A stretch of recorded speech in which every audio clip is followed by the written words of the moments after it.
Le pasas un archivo a tu agente, uno grande, y le pides algo simple, dime qué hay adentro. El agente hace lo único que sabe hacer, lo abre completo, y entonces la ventana de contexto se desborda y todo se detiene antes de empezar. No falló el modelo, no falló el archivo, falló la política de carga.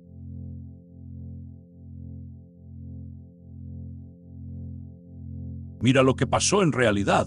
La ventana de contexto es finita, tiene un tope y ese tope no negocia. Cada línea que entra ocupa lugar. Cuando el archivo completo se vacía ahí adentro, ya no queda espacio para la pregunta, ni para el razonamiento, ni para la respuesta. El agente se quedó sin escritorio antes de empezar a trabajar, y lo peor no es el error. Lo peor son las veces que no truena y el agente sigue, con la mitad de su atención gastada en algo que nunca iba a usar.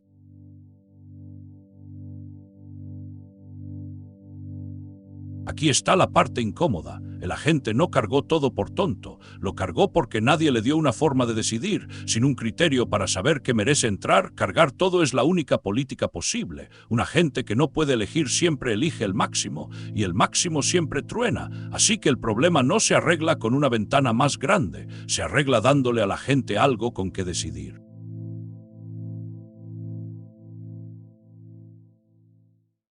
Cambia la metáfora y cambia el diseño. El contexto no es una bodega donde guardas cosas por si acaso, es un escritorio, un espacio de trabajo, chico, caro y ocupado. Lo que sí puedes guardar es el puntero, saber que algo existe y saber dónde está. Un archivero enorme detrás de ti no te estorba. 40 cajones abiertos sobre el escritorio, sí. La habilidad no es recordar todo, es traer lo que hace falta justo cuando hace falta. 4 mecanismos hacen ese trabajo, ninguno es complicado.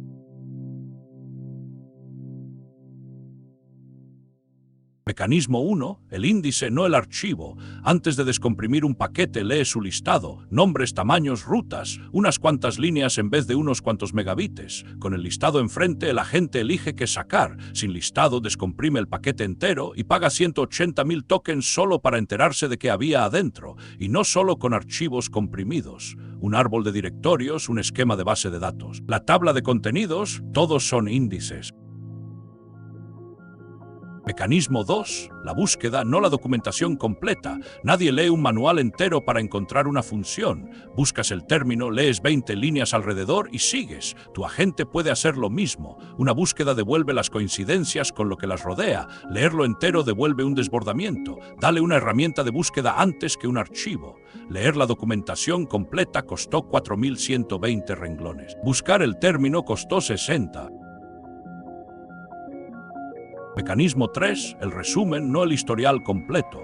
40 mensajes atrás hay 3 decisiones que importan y 37 que ya no. Comprime la conversación en los hechos que siguen vigentes, que se decidió, que se descartó y en qué archivo quedó. El resto puede irse. Y si algo hace falta, ahí está el puntero. Un resumen no es perder información, es decidir cuál te sigue sirviendo.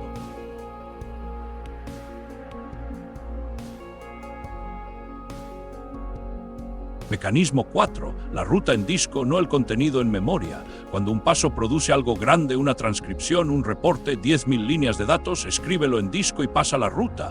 La ruta pesa 52 caracteres, el contenido pesa el resto de tu ventana y el archivo sigue ahí cuando lo necesites. El disco es memoria barata, el contexto es memoria cara. Usa cada uno para lo que sirve.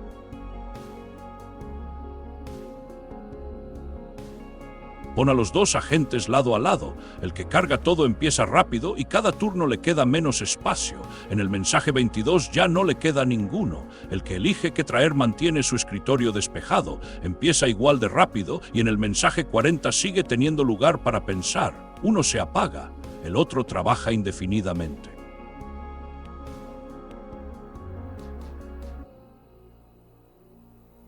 El contexto es tu espacio de trabajo, trátalo como tal. Nos vemos en el taller el 1 de septiembre. Fixter Geek.